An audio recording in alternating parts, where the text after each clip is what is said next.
sebenarnya kan ya menjelaskan sejarah bahasa ya, wah sejarah mbok seni ya kayak gitu ya. Tapi nanti 10 menit aja, kalian pahami aja tuh, eee, ka dari mana sih bahasa Indonesia itu lahir itu kan perlu kita juga sebagai orang Indonesia itu tahu. Minimal ngerti bahasa Indonesia itu cikal bakalnya dari mana itu tahu. Dan yang berikutnya bahasa Indonesia yang baik dan benar ini sudah saya singgung di awal perkuliahan dulu, kita harus tahu tuh ya tidak hanya benar tetapi juga harus baik dan harus baik tapi juga harus benar ya itu ya. Benar tapi kalau tidak baik ya itu sama saja. Baik pun itu belum kalau tidak benar ya nanti bagaimana juga. Benar itu kan berkaitan dengan, eee, kaidahnya ya. Baca dari kiri ke kanan, hurufnya tidak boleh terbolak-balik, ya itu benar. Tapi kalau baik itu ya kita dengan orang yang lebih tua, kita menggunakan nada yang lebih rendah, yang sopan, dan sebagainya itu baik ya, sesuai dengan konteks situasi. Nah itu yang berikutnya adalah adanya kekritisan ya, kritis, papan-papan pengumuman yang salah ya, misalkan tadi, "Pak, saya belum di absen." Absen itu padahal dalam kamus itu artinya tidak hadir ya. Jadi perlulah kalian biasakan tuh, proses untuk mengecek kehadiran itu bukan absensi, tapi presensi, present, kehadiran ya, bukan absensi. Absensi berarti yang dicentang itu yang nggak masuk, tuh. Nah, absen itu nggak masuk, tapi kalau present, nah itu yang kehadiran, gitu. Ya semacam itu, sebuah kekritisan, juga penggunaan misalkan kita dan kami, itu nanti kalau kalian nonton TV, ada yang masih bilang kita, nah itu kalian, bisa paham tuh di situ. Oh ya, ini sorry ya, ini saya kasih disclaimer kalau pada saat saya menjelaskan ada dokter masuk atau perawat masuk, saya mohon maaf ya. Oke, nah ini salah satu contoh kasus ya.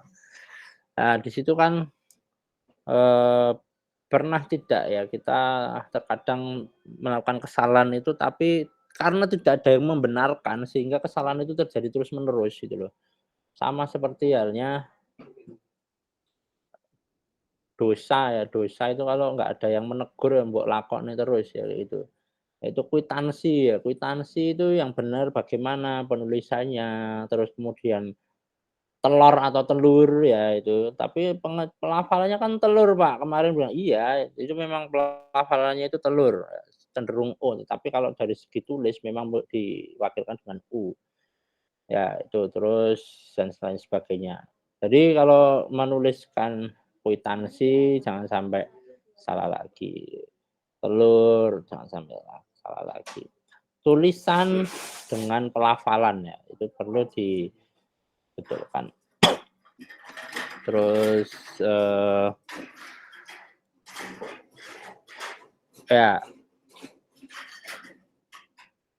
ini juga sejarahnya itu bahwasanya, bahasa kita itu punya landasan hukum ya. Jadi, Undang-Undang Dasar Republik Indonesia tahun 1945, bab berapa itu? Ayo macane piye? XV dalam Romawi, bab 15 ya, bendera, bahasa, dan lambang negara secara kebangsaan tentu menyatakan bahwa bahasa negara ialah bahasa Indonesia, yaitu. Dan di sini ternyata bahasa kita itu masuk dalam undang-undang tuh. Berarti kalau kita bermain-main dengan bahasa, menghina bahasa, itu sama halnya kita menghina bendera. Ya itu, makanya kita hati-hati ya sebenarnya. Sekarang kalau yang disorot itu mesti hanya menghina bendera, simbol negara. Kalau menginjak-injak bendera merah putih, membawa dengan tidak, baik, menyentuh tanah, itu pasti dinilai sebagai pelanggaran tuh, melanggar tuh, menghina. Nah, tetapi dengan bahasa kok enggak itu ya. Dengan bahasa ternyata kita berlakunya sewenang-wenang, kita, sakpenake dhewe gitu. Bahasa dicampur-campur, diubah-ubah ya. di dirusak, itu sebenarnya penghinaan terhadap bahasa itu. Tapi ternyata it banyak ya, hampir semuanya malah tidak concern gitu di situ. Ya, kalau disejajarkan kan levelnya sama itu, di dalam undang-undang yang sama, ya itu sama, itu termasuk dalam, lambang negara, itu nggak boleh dihina tuh. Misalnya, eee, menuliskan harusnya menggunakan huruf, misalkan kata anjing, misalkan begitu ya. Anjing diplesetke jadi anjir gitu. Itu kan juga sebenarnya sudah merusak bahasa itu, nggak ada itu bahasa Inggris, bahasa Spanyol, bahasa Jawa nggak ada tuh, anjir itu nggak ada itu. Itu kan sebagai bentuk, eee, pengkreasian masyarakat Indonesia untuk mengubah tuh kata anjing itu jadi anjir ya, supaya dalam bentuk umpatan tuh agak cenderung lebih halus kan maksudnya kan begitu. Cuman itu sebenarnya juga merusak itu, merusak bahasa. Terus kemudian bahasa-bahasa alay ya zaman dulu, kalian mungkin tidak mengalami ya, tahun-tahun 2000-an itu, 2004, 2005, itu kan ada bahasa alay itu, misalkan sumpah jadi cumpah, cium jadi tium, terus kemudian, eee sayang itu pakai cayang, NX gitu ya, eng itu disimbolkan dengan NX ya, kayak gitu. Supaya lebih cute ya, lebih imut katanya sih begitu. Nah, itu sebenarnya juga penghinaan tuh terhadap bahasa tuh. Belum lagi, sekarang ya, apa iya itu. Itu kan juga itu menghina itu sebenarnya itu, melecehkan bahasa Indonesia. Afah, iya, terus kemudian, eee ya, banyak sih di medsos itu ya. Saking banyaknya saya, sampai lupa. Saking banyaknya itu di medsos itu. Karena setiap medsos di Instagram ya seperti ini, di Facebook ada ciri khasnya lagi, di TikTok ada ciri khasnya lagi. Berganti platform itu ke kerusakan bahasa itu berbeda-beda. Jadi kalau kita sebagai warga negara Indonesia dengan penuh kesadaran, dengan penuh Eee, kewarasan harusnya tidak berani itu dengan merusak bahasa semacam itu. Sama halnya kalau kalian merusak bahasa itu, analogikan bahwasanya Anda itu juga merusak bendera tuh. Ya jangan hanya yang bendera aja itu yang sekarang yang dijaga. Ya memang semuanya kita tidak mendiskreditkan bahasa, tidak mengagungkan bendera, tetapi semuanya itu kan masuk ke dalam undang-undang. Ya, jadi, harus jaga betul-betul, ya bahasa itu. Jangan sampai kita rusak. Bahkan yang merusak adalah orang Indonesia sendiri ya, nah itu ironis ya. Kata plankton itu ironis di atas ironis ya itu. Ya itu.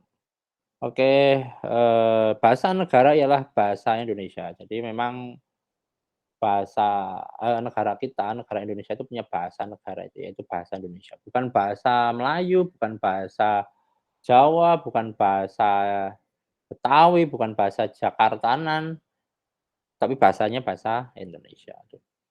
Dan diperkuat lagi dengan Undang-Undang Nomor 24 Tahun 2009, bahasa merupakan lambang negara tuh. Berarti kan itu masuk toh, cocok gitu loh dengan uraian yang di atasnya itu, bahwasanya bahasa itu merupakan lambang negara, tidak boleh dihina, tidak boleh dirusak ya. Apa jadinya tuh misalkan kalau kalian sama-sama lambang negara nih, bendera juga begitu tuh, kamu sobek, kamu bakar, kemudian kamu beri tambah, apa, disulam diberikan, pernak-pernik, itu kan menghina itu, nggak boleh. Bahasa itu juga begitu. Kalau ya misalkan disebut dengan anjing, ya sudah anjing saja, kenapa harus diubah menjadi anjir, anjang, terus njir, ya itu kan sebenarnya perusakan bahasa itu. Itu akan, mengkhawatirkan pada anak-anak cucu kita nanti itu. Mbah-mbahé bacot, destruktif terhadap bahasa, Sehingga anak cucu kita itu ngertinya itu bahasa-bahasa yang rusak, bahasa yang bener nggak tahu tuh. Ya kayak gitu. Tuh untuk landasan hukum ya. Jadi, akan lebih, adil lagi ya misalkan kalau di dalam pengerusakan bahasa itu sama setara hukumannya dengan pengerusakan bendera itu. Misalkan dapat kurungan ya, nah itu, penjara kebak itu, dong ngerusak bahasa ya. Nah itu. Terus, eee, landasan hukum tadi juga berangkat dari, tercetusnya Sumpah Pemuda ya tahun 28 Oktober 1928. Pada butir ketiga memang dituliskan dan disampaikan bahwa kami putra dan putri Indonesia menjunjung ya bahasa persatuan bahasa Indonesia. Menjunjung, dijunjung berarti itu kalau dari kata menjunjung sendiri, diksi menjunjung itu berarti meletakkan, eee, sesuatu hal itu melebihi tingginya kepala kita, itu kan kayak gitu. Ya, melebihi, kita junjung tuh, kita junjung betul-betul bahasa itu, melebihi tingginya kepala kita. Itu, bahasa itu harus diperlakukan seperti itu, sesuai yang termaktub pada Sumpah Pemuda butir ketiga. Kami, putra dan putri Indonesia, menjunjung bahasa persatuan bahasa Indonesia. Jadi memang bahasa Indonesia pada saat itu tahun 1928 dicetuskan, dipilih sebagai bahasa persatuan untuk, kita memperjuangkan kemerdekaan ya.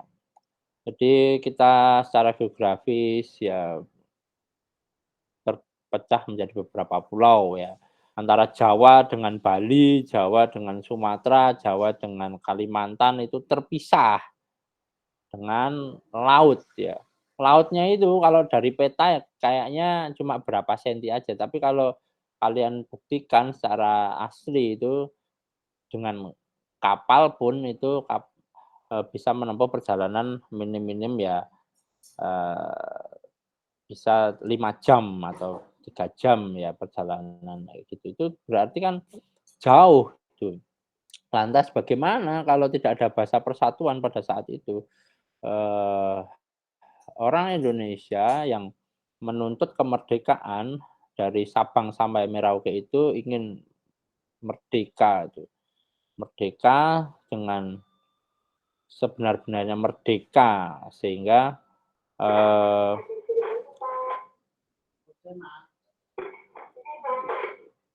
ya, oke, sorry keputus. Jadi, kalau tidak ada bahasa persatuan, misalkan, orang Sumatera tetap menggunakan bahasa Melayu, tetap menggunakan bahasa Batak, tetap menggunakan bahasa Minang, terus orang Jawa yang menggunakan bahasa Jawa, orang Jakarta menggunakan Betawi, masyarakat Jawa Barat menggunakan bahasa Sunda, Kalimantan juga menggunakan bahasa, Kalimantan, ada bahasa Banjar, terus kemudian Maluku, Papua menggunakan bahasa mereka sendiri itu. Sabang sampai Merauke itu nggak akan merdeka itu, akan terjadi pecah belah negarane ya negara Sumatera, negara Kalimantan, negara Jawa, nah kayak gitu. Tetapi di situ para pemuda ternyata yang tergabung dari beberapa pemuda pada waktu itu Jong ya, ada Jong Sumatera, Jong Celebes, Jong Java, Jong Jong Ambon, ya itu mereka, bersepakat bahwa, memiliki keinginan Sabang sampai Merauke itu, bersatu, berdaulat gitu, menjadi satu negara yaitu Indonesia. Maka dari itu perjuangannya bisa, eee, satu komando, satu bahasa, sehingga tidak ada lagi yang namanya stereotip bahasa. Bayangkan misalnya ketika, bergerilya gitu ya, di dalam satu peleton ya, komandannya dari Jawa, prajuritnya, anggotanya itu, ada yang dari Sunda, ada yang dari Sumatera, ada yang dari pulau-pulau lain. Komandan tidak menggunakan bahasa Indonesia itu akan terjadi cerai-berai itu. "Awas bom, delik kabeh." Itu yang ngerti bahasa Jawa yang tahu disuruh untuk bersembunyi, tapi kalau yang nggak ada yang tahu, itu komunikasi nggak akan terwujud itu. Yang tahu akan sembunyi, yang nggak tahu juga akan berdiri aja, akhirnya bisa mati, bisa tertembak, bisa kena bom, itu. Ya, itu yang secara agresi militer, kalau yang secara diplomatik kita mengenal beberapa perjanjian-perjanjian ya, perjanjian Linggarjati, perjanjian Bongaya, itu kan ditulis dengan bahasa Indonesia juga tuh. Itu kan, di situ bersepakat bahwa terjadinya kesepakatan antara, pihak kita Hindia Belanda ya, sebelum Indonesia kan Hindia Belanda dengan, para penjajah itu. Nah, semacam itu gambaran secara singkat ya. Kalau nggak diberikan karunia oleh Tuhan Yang Maha Esa, bahasa Indonesia ini itu, kita nggak akan lahir itu negara Indonesia itu. Negara Jawa, negara Kalimantan, negara Sumatera, terpisah-pisah tuh, nggak akan bisa satu, tuh. Tuh, menakutkannya kan gitu. Nah itu sebuah karunia dari Tuhan Yang Maha Esa, diperjuangkan oleh para pemuda, para pahlawan. Nah kita sebagai generasi milenial, mengapa justru merusak, itu kan sebenarnya, katanya cinta Indonesia ya, kayak gitu ya. Katanya,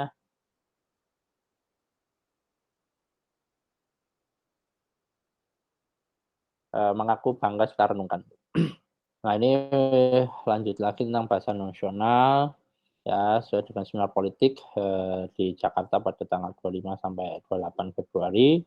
Mencetuskan bahwa lambang kebanggaan nasional, identitas nasional, atau pemersatu berbagai masyarakat, berbeda latar belakang sosial budaya dan bahasa, dan alat perhubungan antar budaya antar daerah. Nah itu, lambang kebanggaan nasional ya, kita patut bangga tuh punya bahasa Indonesia. Meskipun kita dijajah tuh, dijajah siapa sih yang negara-negara yang menjajah kita itu? Ada Portugis, ada Spanyol, ada Belanda, ada Jepang, ada Inggris. Tetapi kenapa tetap bahasa kita itu bahasa Indonesia tuh? Oke, kan betapa hebatnya para pejuang kita dulu itu ya untuk mencetuskan bahwasanya bahasanya kita itu bahasa Indonesia, bukan bahasa Melayu, ya bukan bahasa Inggris ya. Bayangkan tuh yang dulunya dijajah, ternyata masih menjadi negara persemakmuran sampai sekarang tuh. Ya otomatis itu kan tidak memiliki bahasa sendiri tuh. Jadi kalau kita campurkan misal begitu ya dari beberapa negara itu, antara 5 orang gitu ya, misalkan 5 orang, 4 ini menggunakan bahasa Inggris, satu menggunakan bahasa Indonesia misalkan gitu.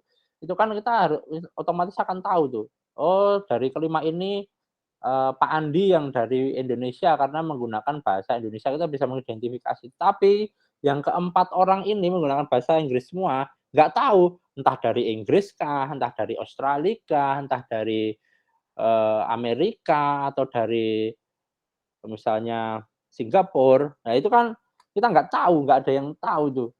Semuanya kan negara-negara itu menggunakan bahasa Inggris semua ya. Sedangkan kita punya bahasa Indonesia sendiri.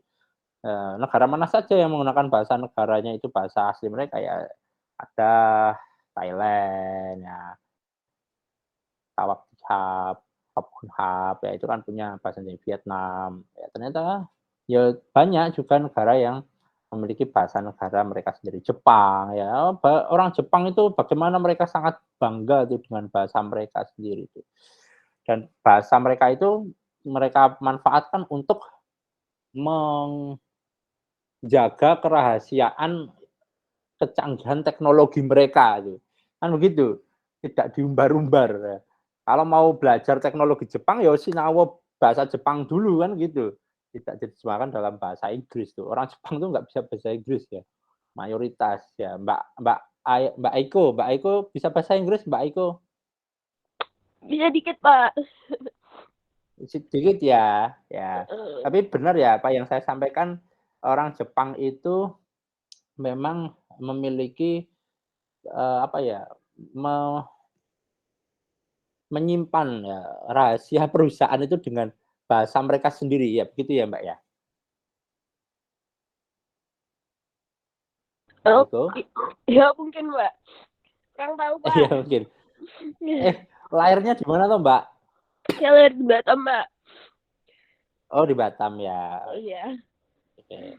Ya, karena Mbak Aiko lahirnya tidak di Jepang, jadi itu belum. Karena saya pernah melakukan riset itu di Yamaha Jakarta itu tentang kebahasaan ya di sana memang Yamaha kan punyanya Jepang tuh. Yamaha itu kan punyanya Jepang sehingga eee, banyak orang Jepang yang di sana otomatis sebagai pemilik, sebagai orang-orang petinggi itu, ketika membicarakan perusahaan, hal-hal berkaitan dengan perusahaan itu tetap menggunakan bahasa Jepang. Ya supaya apa? Supaya, rahasianya itu tidak bocor gitu ya, hanya yang diketahui hanya orang-orang Jepang aja yang tahu. Orang Indonesia nggak tahu, yang nggak tahu bahasa Jepang ya nggak tahu. Nah kayak gitu, eee, sam se se dengan kebanggaannya itu semacam itu.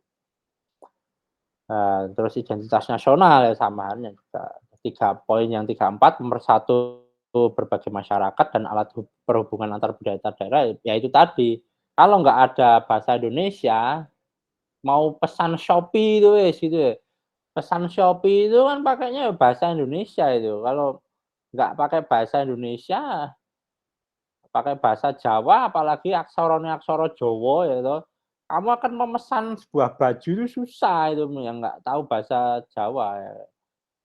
Ternyata sebegitu, besarnya itu ya karunia Tuhan Yang Maha Esa tentang bahasa Indonesia ini, kayak gitu. Nah, terus ini ono bahasa negara, bahasa resmi kenegaraan. Jadi, memang bahasa resminya itu bahasa Indonesia, bukan bahasa Melayu lagi.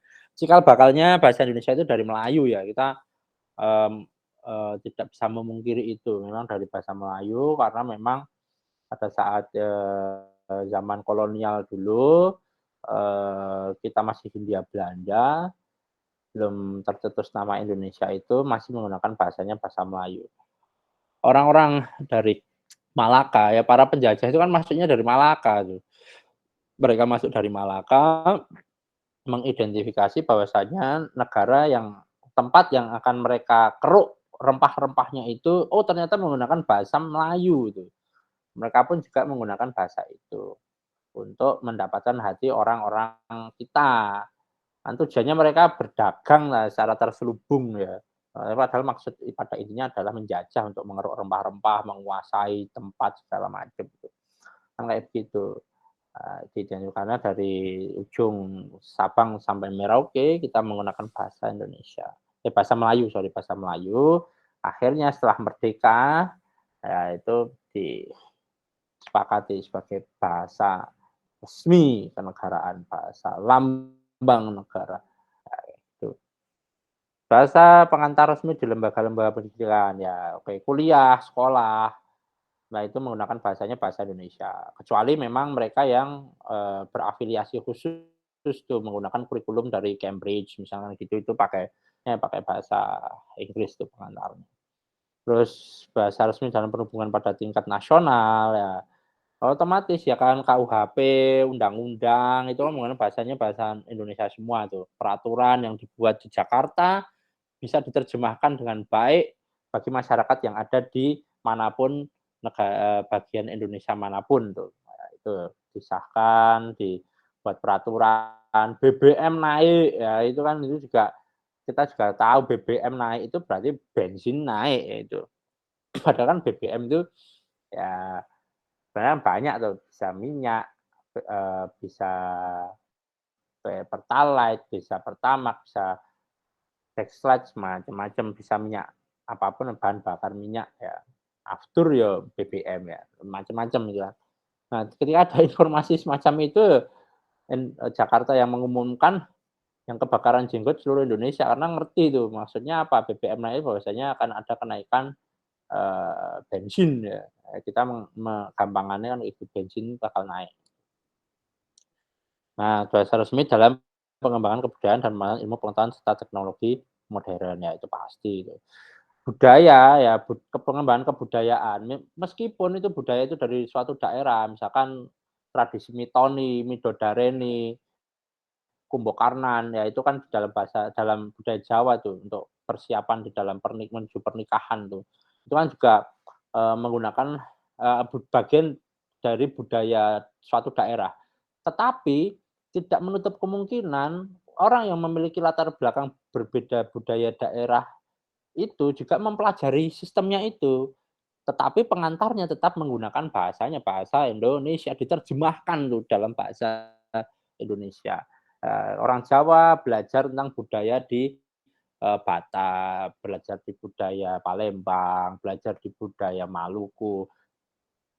Begitu juga orang Maluku belajar, budayanya orang Jawa. Ya misalnya kalian ya yang berasal dari luar Jawa pun waktunya mentek ini, 5 menit lagi. Nanti kalau habis join lagi ya, tak kasih link-nya nanti sih. Kayak gitu masih bisa dilanjut nggak sih? Ya kita coba nanti ya. Ya itu, eee, kita belajar budaya daerah lain. Kalian yang berasal dari luar Jawa, dari luar Solo, otomatis kalian akan belajar tentang kebudayaan tempat kalian menuntut ilmu sekarang ya, tuh. Tetapi belajarnya itu juga memerlukan penerjemahan ke dalam bahasa apa, bahasa yang bahasa persatuan tadi yaitu bahasa Indonesia. Itu, oke sampai di sini ada pertanyaan mboten?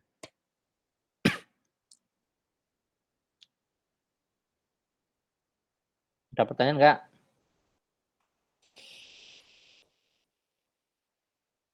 Tadi jelas loh ya. Oh iya Mas Isa, silahkan Mas Isa, angkat tangan tuh.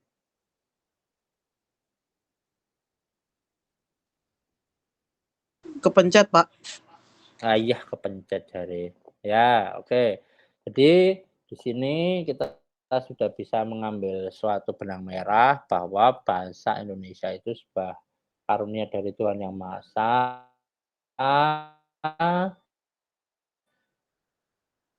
diberikan kepada bangsa kita, terus kan menjadi bahasa persatuan, menjadi bahasa pemersatu bangsa, itu perlu kita junjung ya, sesuai amanat dari Sumpah Pemuda. Kita junjung tuh, kita nggak boleh menghina, tidak boleh merusak, tidak boleh mencela bahasa kita, karena itu menjadi lambang negara. Bayangkan, berpikirlah ketika kalian akan merusak bahasa Indonesia itu sama halnya kalian merobek bendera merah putih itu, kayak gitu. Ya itu sebagai, memberikan pencerahan tentang esensi ya bahasa Indonesia itu ya, ini kalian sudah dewasa, diberikan pemahaman seperti itu supaya apa, supaya tidak semena-mena lagi kepada bahasa Indonesia. Oke, ada pertanyaan mboten? Mbak Kansa piye? Halo, Mbak, bisa di-share? Endi mah ilang wonge? Sudah saya Halo? kirim ke Bapak itu, Pak. Oh, nggak di-share di sini wae? Ya sik, ini kan kita mau habis tuh, kita, matikan dulu, nanti masuk lagi ya, sampai Iya, pukul Pak. setengah 12 kita, ya. Oke, kita rehat sejenak setelah pesan-pesan berikut.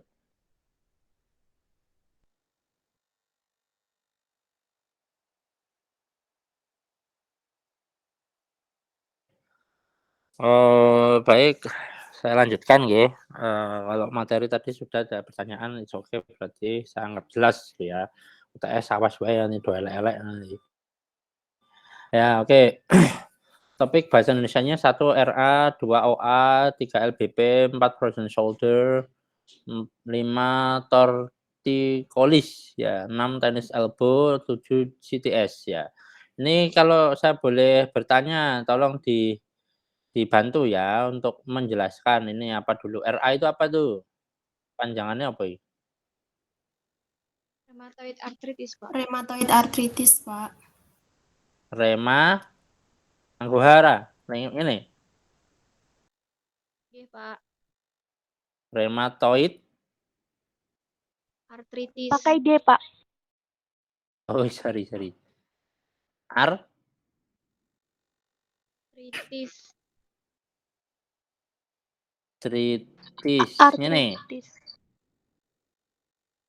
Artritis. Artritis. Bener toh? Pakai H, Pak. Artritis. Oh iki. Ngene. Nggih, Pak. Ngene. Ya. Ini bahasa Indonesiane apa iki?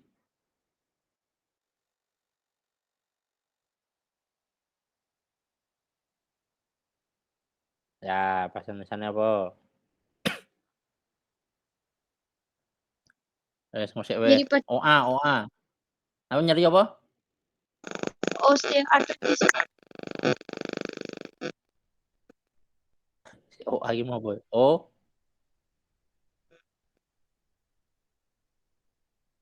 Nah, ini Osteoartritis, Pak. Ngene iki. Osteoartritis. Osteoartritis. LBP. Low back pain. Low back pain. Nah, koyoken. Frozen shoulder.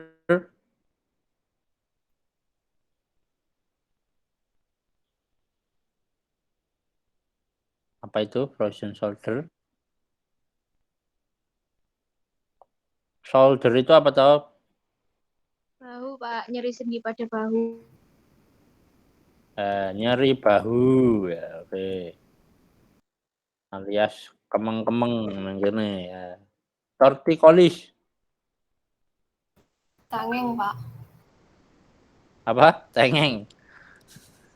Ya, saya kayak bahasa Indonesia apa coba. Tennis elbow.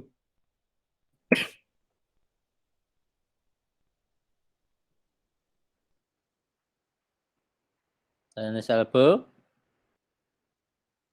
Nyeri siku, Pak. Nyeri siku. CTS. Carpal tunnel syndrome.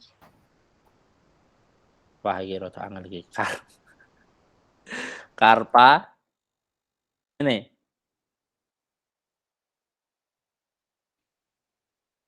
Wih, Nggak tulisannya pakai awak H, itu. Pak. Tulis ning chat. Malah kleru aku.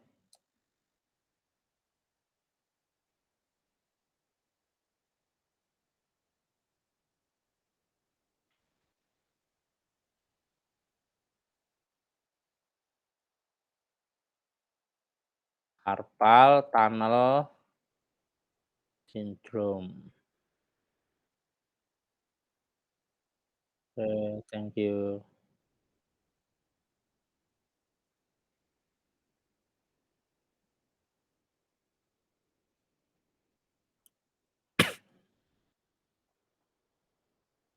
Ya, wis, oke. Nah, oke, ada 7. Jangan saja 7 kelompok ya. Ya, wis sip lah. Nah, nanti ini kelompok 1 berarti RA gitu? Atau gimana, Mbak? Nggih, Pak. Ya, oke ya, berarti sudah sepakati begitu. Kelompok 1 RA, kelompok 2 OA, dan seterusnya sampai kelompok 7 CTS ya. Nanti 7 kelompok ini apa namanya? Silakan segera membuat skenarionya atau minimal anu dululah apa storyboard ya, storyboard-nya itu kayak gimana tuh. Kalian akan mengambil setting-nya di mana, siapa pelakunya dan macam-macam itu. Kalaupun masih ada kesulitan di 1 jam terakhir kayak gini kita diskusikan ya nanti di setiap pertemuan kita. Di awal saya kasih teori dulu, nanti terus di akhir-akhir kita diskusikan biar videonya ini kontennya ini benar-benar bermutu gitu loh. Jadi bukan bikinan anak-anak SMP, SMA, mereka pun bikin video pun sudah bagus kok. Ini kelasnya mahasiswa UMS meneh ya itu harus sebagus mungkin ya, biar memiliki kualitas yang, baik gitu. Oke. Oke, itu sudah ada 7, terima kasih Mbak Kansa dan teman-teman semuanya, setelah terbentuk kelompok ini, mudah-mudahan nanti bisa sebelum UTS itu pertemuan ke-7 lah ya, kita finalnya itu adalah diunggah itu ke YouTube nanti ya, ke channel YouTube. Diunggah ke channel YouTube biar apa namanya, eee, masyarakat yang lain tuh bisa tahu itu. Kalau hanya Instagram hanya terbatas tuh, kadang ada yang nggak mau juga tuh me apa namanya, memperlihatkan apa itu, akun Instagram-nya itu, malu-malu. Ya, Mbak Lida silakan. Pak, izin untuk rheumatoid arthritis itu penyebabnya idiopatik atau belum diketahui. Terus karena penyebabnya nggak diketahui, jadi untuk nyari pencegahan dan pengobatannya juga susah, kayak Nah, itu tuh oke. kayak bener-bener nggak bisa sembuh gitu, Pak. Ya, ini sing apa, OA ya? Rheumatoid arthritis, Pak, yang kelompok Oh, sing pertama. RA malahan ya? Rheumatoid ini nyeri pada Rheumatoid arthritis itu peradangan pada sendi kecil karena autoimun. autoimun. Wah, susah no itu ya? Ya ya ya. Jadi, bisa jadi kalau secara umum ya, paling gampang misalnya peradangan sendi atau pada itu tadi itu disebabkan oleh pernah terbentur pada waktu dulu atau mungkin ada faktor makanan atau apa gitu ada nggak tuh? Maksudnya penyebabnya itu?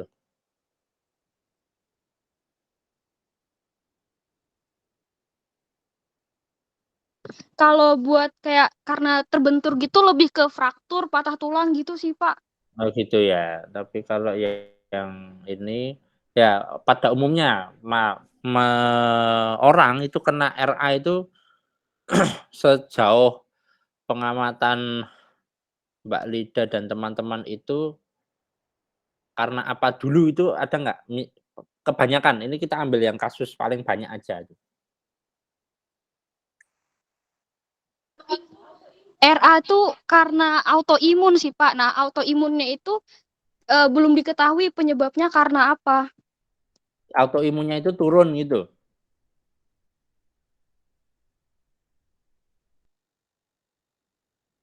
Atau piye? Autoimunnya itu turun atau malah justru berlebih seperti kayak lupus kayak gitu itu?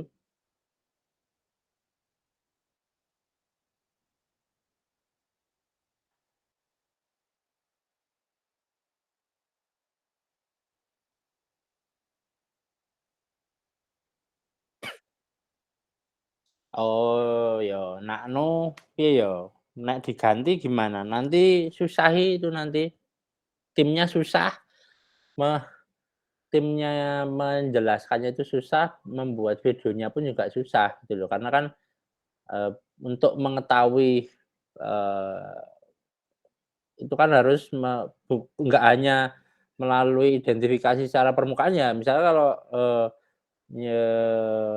keseleo atau apa itu kan bisa diidentifikasi secara permukaan ya, oh misalkan ditandai dengan memar, memarnya biru atau merah.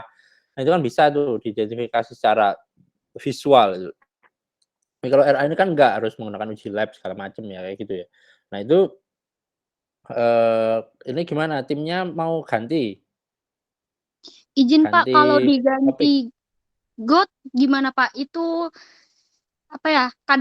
Penyakit karena kadar asam uratnya tuh terlalu tinggi, jadi dia tuh menumpuk di persendian, jadi kayak sakit gitu, Pak, di sendi-sendi tangannya gitu. Tulisannya apa? GOT. GO GOUT, Pak. Oke. GOUT, gout ini ya? Iya, Pak. Ini, oke, penumpukan penumpukan asam urat di persendian karena kadar asam uratnya tuh terlalu tinggi. Ya, oke. Jadi orang yang asam uratnya tinggi sehingga mengalami nyeri pada persendiannya gitu ya? Nggih, Pak. Ya, oke ya. Ini kayaknya bisa nih, nanti kan misalkan, dibuat, bahwasanya, ya ini biasa dialami oleh orang-orang yang memiliki asam urat ya, usia 30 tahun ke atas ya ini ya misalnya, kayak gitu. Nanti dibuktikan dengan, misalkan, oh hasil laboratorium ya nanti kalian buat sedemikian setelah di oh ternyata, ini termasuk gout. Gout adalah melalui proses, pengecekan dengan laboratorium, dengan, hasil menunjukkan bahwa angka asam urat melebihi ambang batas wajar, sehingga terjadi, eee, nyeri pada sendi-sendi, penderita, ya kayak gitu. Hal ini disebabkan karena bla bla bla bla bla. Untuk penanganannya adalah, lah kayak gitu. Nanti kalian menjelaskan semacam itu aja, wis gitu. Kan 3 menit insya Allah cukup ya itu, gitu.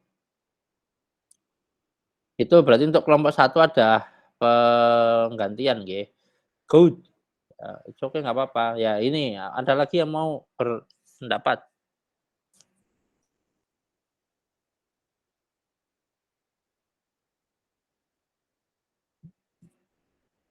Sementara itu dulu ya, karena, nanti dicoba dululah membuat di apa ya, eee, dirasa-rasake sih, gampang angel, oh angel nek angel banget ya kayak itu tadi RA terus langsung Mbak Rida bilang, "Oh ndak bisa Pak," oke ndak apa-apa. Kita kita realisasikan hal-hal yang simpel-simpel itu, tapi bermanfaat bagi, masyarakat umum. Oke. Ada yang mau tanya lagi sebelum saya akhiri?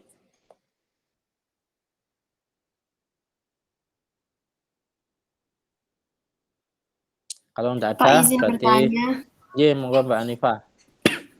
kan nanti misalnya pas pada proses pembuatannya itu mengalami kendala karena kasus yang dibahas itu susah, kita satu kelompok itu boleh ganti nggak, Pak?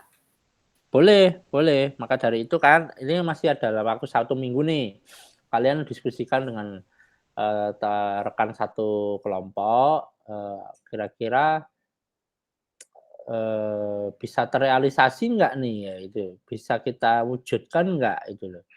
Kalaupun susah ya bicarakan saja misalnya, "Pak, dari kami mengalami kendala karena demikian demikian demikian." Nah itu nggak apa-apa, it's okay, ganti aja nggak apa-apa.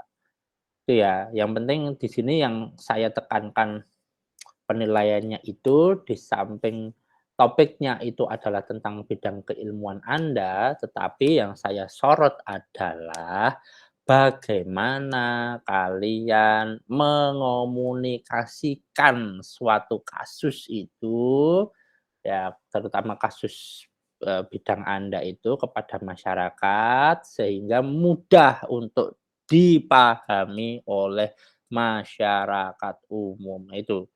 Cara ngomongnya, jadi nggak boleh blibet, nggak boleh, terlihat banget baca teks segala macam, nah di situ nanti poinnya adalah itu. Jadi jangan terus dikasih video tok, tulis-tulisan itu nggak mau saya, harus ada interaksinya. Misalkan kesandung dulu, "Aduh sakit kakiku," kamu kenapa?" "Ini aku jatuh."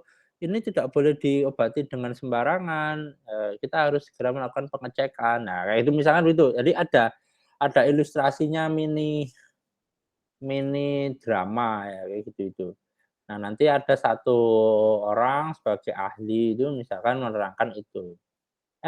Jangan itu tadi, merupakan, sebuah peradangan sendi yang disebabkan oleh penumpukan, kolesterol, penumpukan asam urat, ya itu.